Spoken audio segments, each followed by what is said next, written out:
York to the world. Subscribe now to the Hot 97 YouTube channel. It's Ebro in the Morning with Laura Stiles and Rosenberg. Ebro, Laura Rosenberg. Yo, we used to just call him Eric Adams. I heard people calling him Eric L. Adams now. And we're on the precipice of calling him Mayor Adams. Welcome to the program, Mayor. Soon to be Mayor Eric Adams. What's going on, sir? Brother Ebro, how are you? And, you don't win baseball games in the 8th inning. I have one more inning to go on November 2nd, but early voting is going on right now. So, the L, are we going to have to start calling you Eric L. Adams? I heard people saying that now. What's happening? Listen, you can now, then, and in the future, you can just call me E. It's the same. E, what up, baby? Yo, it's got to be weird, though, that you basically won. And now you do have to wait, of course, and do this general, and everyone needs to go out and vote in the general. And then that happens, and then you still have to wait until January to technically become mayor. That must be a weird process. No, it's not, and the process is important, that I have to go through the debates. I have to go through the election, and I respect the process, because if we shortchange it, then we're really shortchanging democracy. And I don't take anything for granted. I'm up at 5 a.m. meditating, exercising, my green smoothie, and grinding all day. I have not stopped in the last 4 years. Now, I've noticed, we've had our disagreements. Well, not really disagreements, but I've discussed with you things I haven't liked in the past when you were a borough president, and before that, councilman.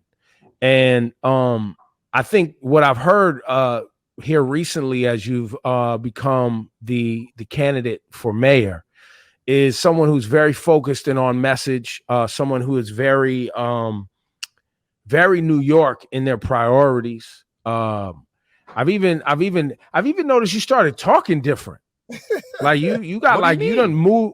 Like he's got, like, I heard a commercial. I was like, oh, he's got his mayor voice now.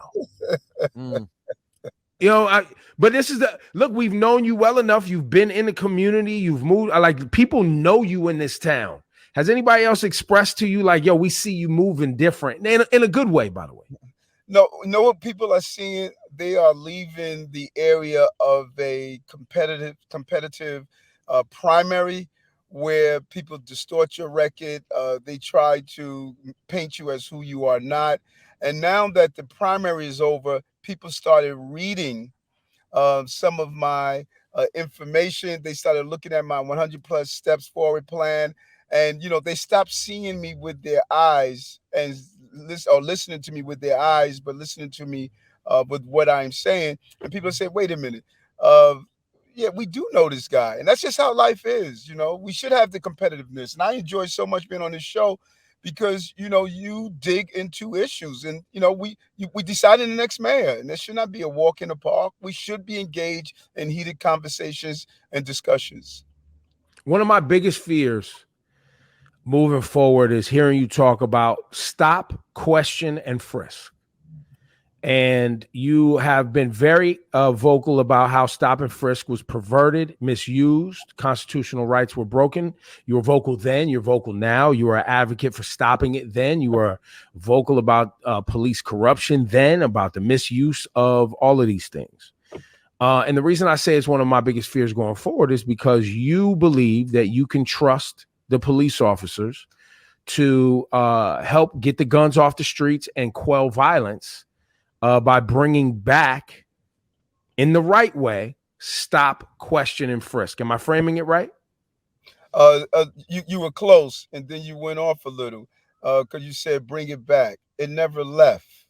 It never left. Okay. What Bill de Blasio did, he stopped police officers from doing stop and frisk. And he made them do it according to the Constitution, and hundreds of thousands illegal stops ceased, and he made them use it the way the Constitution called for. So it never left. People thought it left, but no, he just stated you're not going to abuse a tool, because when you abuse a tool, it turns into a weapon. And that's what we did. It was a weapon against Black and brown people, and particularly Black and brown boys. And one of those boys was my son, who was illegally stopped. And so I know that can't happen. That's why I testified in federal court. And you know what's interesting, Ebro? I was coming out of the dining the other day, and the judge that ruled in Floyd versus New York City Police Department case, she saw me and she ran up to me. She says, I have been listening to this debate, and I've been saying, what are people talking about? It was your testimony that made me rule against the police department. When you testified, I was the only police officer that testified against the abuse of stop and frisk. And she knew that and said, people just don't understand the role you played in turning around the abuse of stop and frisk. But during the campaign, people who were never there were folks who never spoke out about ending the abuse of stop and frisk, all of a sudden took my record and turned it into their record. That's the irony of campaigning. Well, and the reason I say it's one of my biggest fears is because I don't have faith in trusting our police department to do the right things the right way. But that's why the leadership is very important. So I wanted to give you an opportunity to talk on that, because I know there's a lot of people who have lost trust in our police department doing things the right way, but you will be the boss and you are making a guarantee to us as the voter, correct? Without a doubt, brother. And, listen, mothers used to say trust but verify. And, who is better suited to be here than a person who was abused by the police, than a person who was arrested, than a person who went into the department and spent 22 years fighting for reform? The record is clear. If one just go and Google and say, let me look at who Eric has been. It was an amazing article that a Daily News reporter did and said, y'all, you need to read Eric's record. And you don't spend your life work and all of a sudden change overnight. This is who I am. And, I'm not going to stop pursuing safety and justice, because I want to be clear. We have to stop 13-year-old children being stabbed in schools. We just found another gun in school. We have to stop the gang violence in the Bronx, in Brooklyn, around NYC. We have to stop this, because a mother doesn't feel better if a cop kills her child or if a gangbanger kills her child. And I'm not moving away from that. Innocent people should not die, and innocent people should not be abused because we're saying we want the city to be safe. Well, Eric, go ahead, Laura. Eric, a topic of a lot of heated conversations, even here on our show, are vaccine mandates. Yes. Our vaccine numbers are gone up. Our COVID numbers have gone down. But where do you stand when it comes to vaccine mandates and the people that are out in the streets protesting? There's a lot of NYPD, FDNY, that are against it. Where do you stand on all of this? This is such an emotional issue, and part of the emotion of the issue comes from social media. The reason we were able to do polio, the reason we were able to do mumps, measles, and others, and saving millions of lives through vaccines, the reason we were able to do that is because back then we didn't have a Twitter, we didn't have Instagram, we didn't have Facebook. So we did not have the ability to pass lies the way we do now. Listen, all of us know I was there on the ground. I saw this city when COVID hit. I saw people dropping their family members off to the hospitals, never to see them again. Yes. I saw trailers upon trailers of dead bodies lined up because we could not bury them fast enough. Our economy was devastated, and we still have not returned back. We're still in real economic trouble. People, over 1 million people in this state are behind in their rent. We can't go back there. We can't.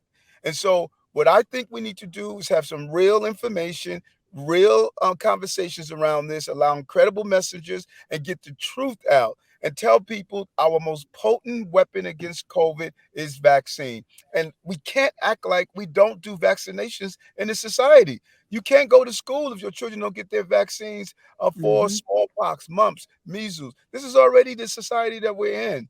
And so I think that what we must do is have a real engagement. People must understand we can't go back. COVID is here. It's going to be here for a long time. And if we don't stop it, we're going to have a real issue in this city. And so I believe we're at the point where we have a lot of conversation. People have to make a real decision to get vaccinated, because that's the most potent weapon against COVID. So you stand with the mandate. So you're sticking with the mandate, she asked. Yes, I think that we need to do the mandates, but what I think the city failed at, it was not having conversation, particularly with city employees. We should sit down with the unions. The unions have some issues that they need to overcome, and let's find out what they are. We don't even know what they are. It could be something simple as when we go get the vaccination, do we do it on our job time or job time? If we get sick, because anyone who has been vaccinated, they know there's 1 or 2 days that you're under the weather.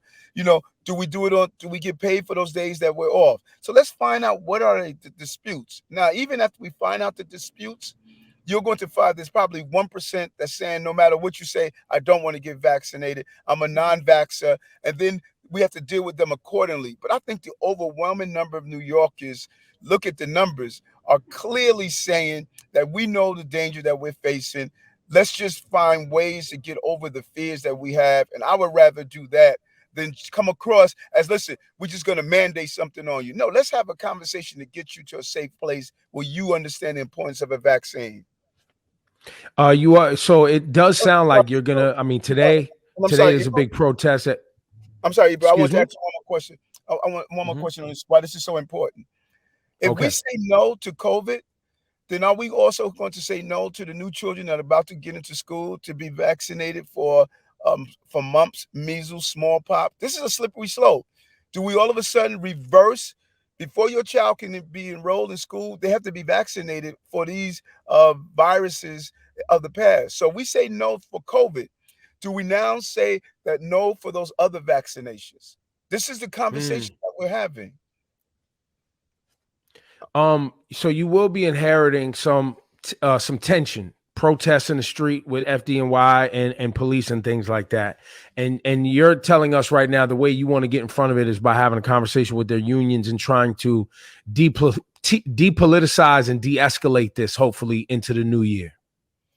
Without a doubt. And, let's be clear. We don't have two mayors at one time. There's one mayor of the city right now, and he must make the decision until the next mayor is decided. And I would not want someone to undermine or to attempt to be the mayor if I'm serving in that office. What I'm going to do, I'm going to sit down with the Department of Health and Mental Hygiene, Health and Hospital, medical professionals, the CDC, everyone that's involved, and say, give me what we should be doing. I'm not going to go based on my opinion. I'm going to go based on the facts and the science. What should we do to stem the spread of COVID, and how should we move forward? And then I'm going to bring in mental health professionals, behavioral scientists, and have everyone part of the conversation, because a lot of this is emotional as well as physical, and sometimes we ignore that. Now, protesting the street, listen, that's the way we do it in New York. I was in protest. I used to protest in March. I marched when Louima was shot. I marched when they tried to close hospitals. I protest when they tried to throw people out of housing. So that's the spirit of New York. We have the right to protest the right, and I encourage it and I support it. And I'm sure I'm going to be doing more marches in my lifetime. Eric Adams, how are you getting these young people employed? Where are the jobs? Where are the opportunities for teenagers? Where are what can you do as mayor to make sure more kids have access to getting jobs and creating an opportunity for themselves? How are we fixing that? Because I believe a lot of the violence and things we see in the streets because kids don't have a way to go out and get money. So they're co-opted into other things that are dangerous. Well said, brother. Well said, man. And you know what, Ebro? People are going to eat, man. People have to eat. And that's not, we folks can say whatever they want, but when those missed meal cramps hit you going to eat.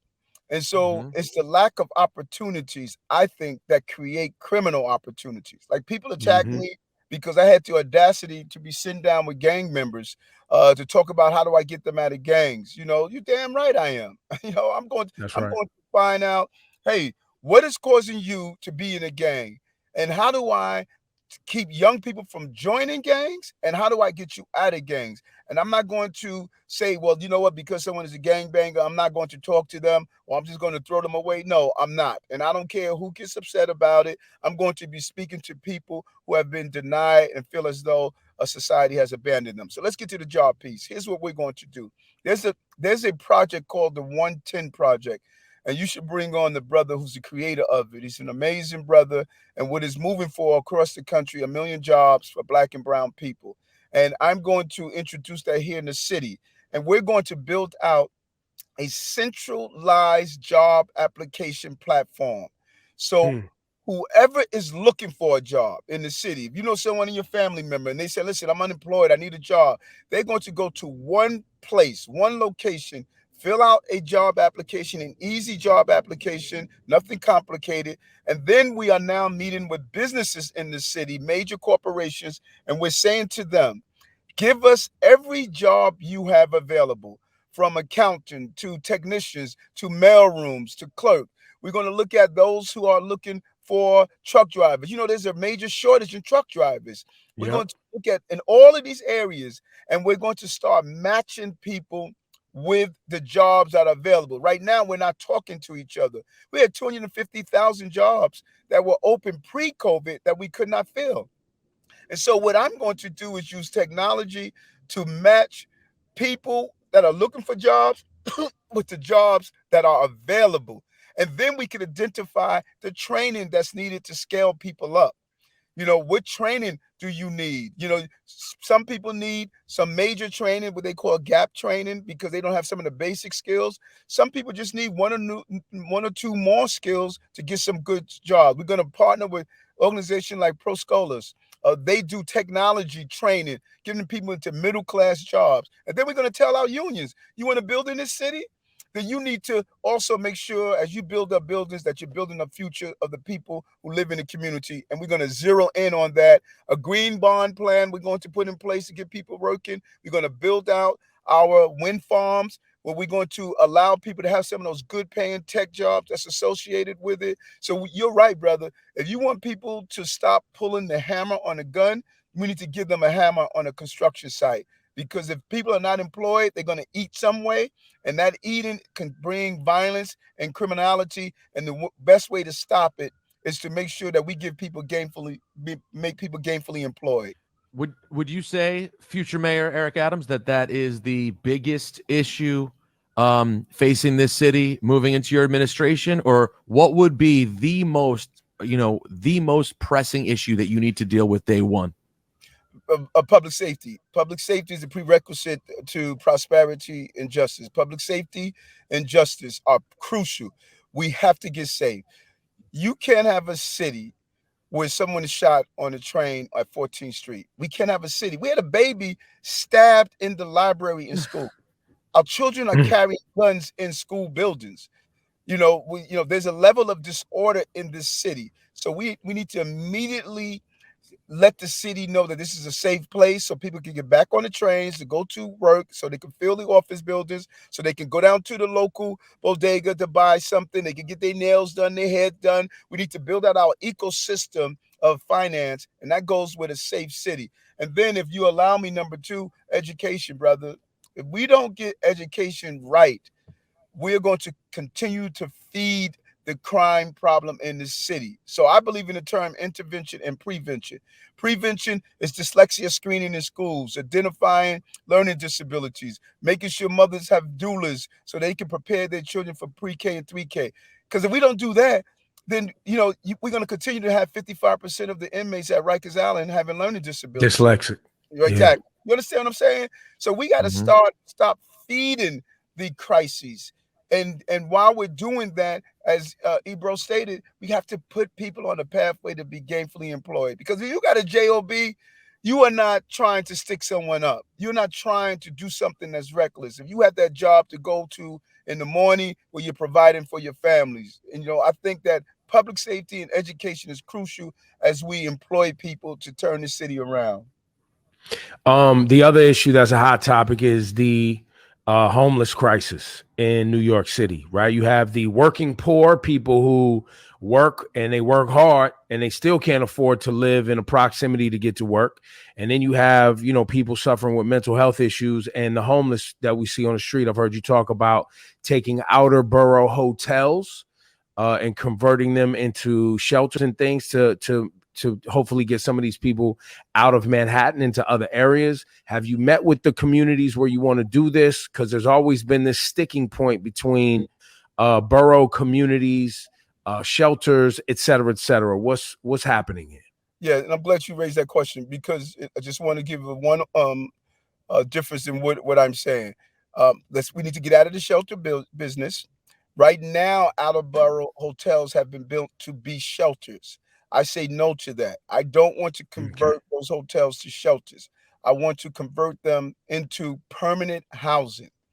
My first apartment was a kitchenette. It was small, but damn it, I loved it, man. It was mine, you know? And so I say, let's look at these out of borough hotels. Let's buy them from the owners and let them know we're not doing shelters anymore. Let's make them into kitchenette apartments. It's easy to do. It's very inexpensive. It's and the difference between ground up construction particularly for single adults. And those apartments, not shelters, would allow people to have permanent residency. We connect them to workforce development. We build workforce housing. We connect them to jobs, education. Now we're able to keep people stabilized instead of what you're seeing at these shelters where young men and women are just hanging out front with nowhere to go, nothing to do. You have hundreds of thousands of people between the ages of 18 and 24, unemployed, not in school, not in any program. We want to change that. So I don't want to build more shelters in the hotel down the block from me or down the block from others. I want permanent housing. And then we need to stop children and families from being homeless in the first place. We need to have real rent supplements so that if somebody's $200-300 back in their rent, we used to have a program before. Let's help them because it's cheaper to keep you in your apartment than to have you placed in a homeless shelter. And we must force landlords to respect vouchers. You'll be surprised how many people have housing vouchers and landlords refuse to respect that. So I'm gonna have Mm.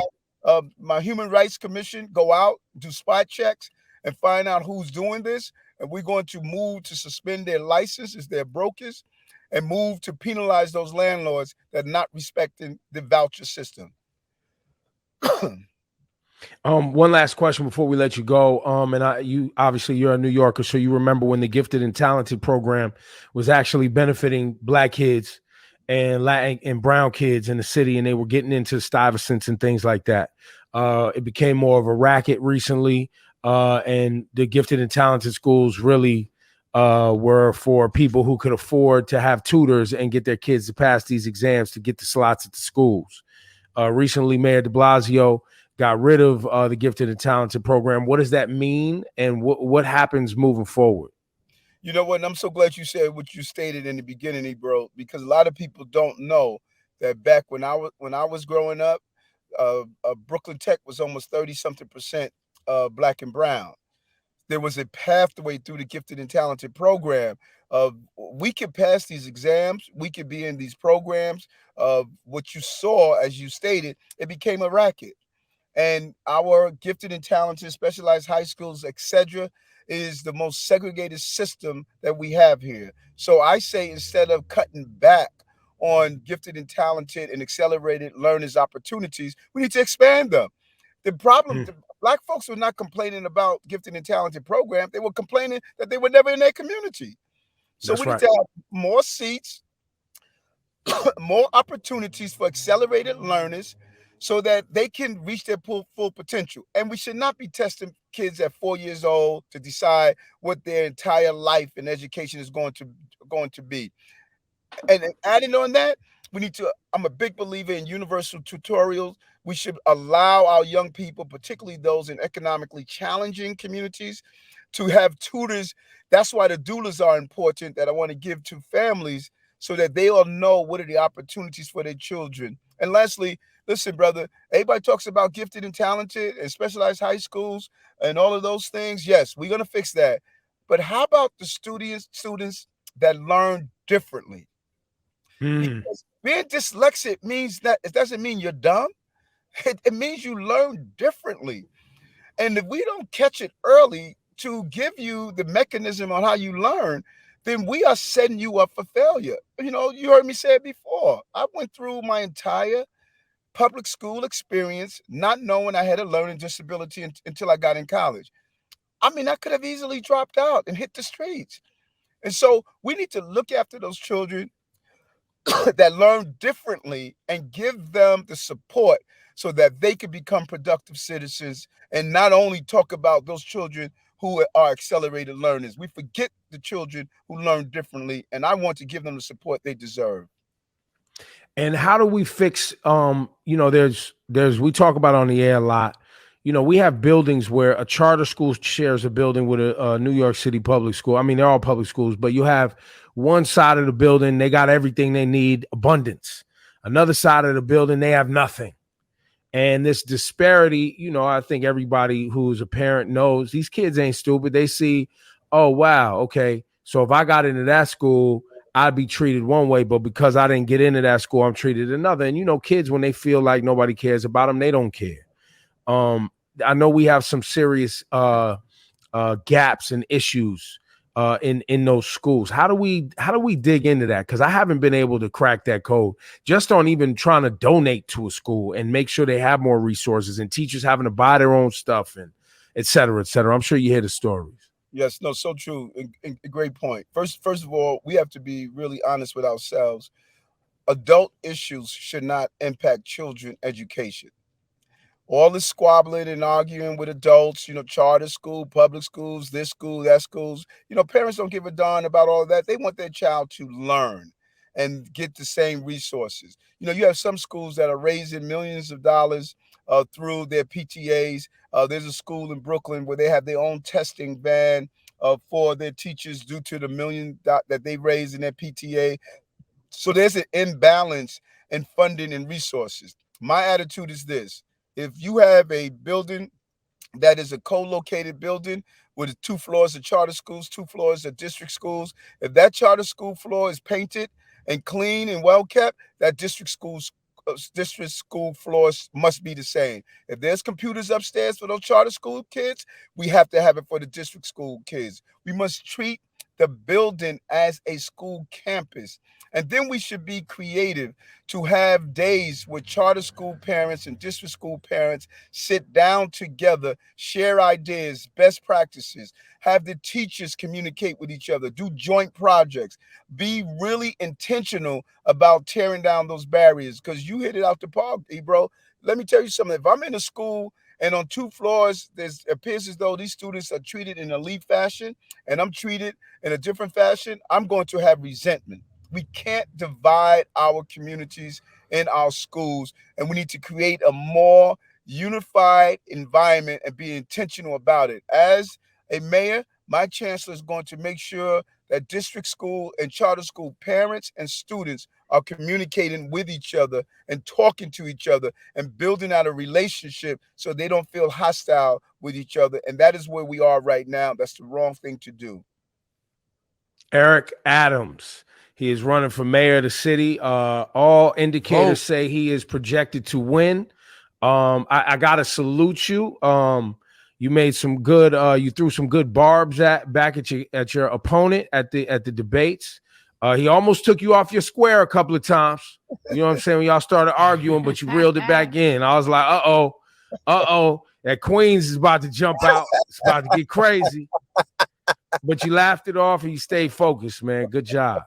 Thank you, brother. Listen, you know what, Ebro, the underlying story here that many people, there's a subscript to this. This is the American dream, brother. And when I run into people on the street who are dishwashers, they say, you know what, I believe anything is possible because you're a former dishwasher running for mayor. When I run into people who were arrested, they said that, you know what, I did a bid, I was arrested, but I know it's possible because you were arrested, you running for mayor. People who went to school at night could identify with me. People who have learning disabilities could identify with me. I'm showing people who believe that they can only live a nightmare, that this is the American dream. And those who hit a bend in the road, I'm saying that's not the end of the road. Just make the turn, man. Make the turn. My victory is a victory for everyone who was told they would never be anything, they'll never amount to anything, they would never be able to live the life that they want. And it's so important. And that's why this victory is the victory for everyone who ever has felt they were the underdog. Finally, the underdog can win and become the mayor of the most important city in America. And that's what this race is about. And I'm happy to be a representative of that. There it goes. Thank you. Eric Adams, we'll talk to you Thanks, soon, Eric. man. Thanks, Don't get Eric. big time on us, man. We're gonna be calling, man. Take care of yourself. All right, take later. care.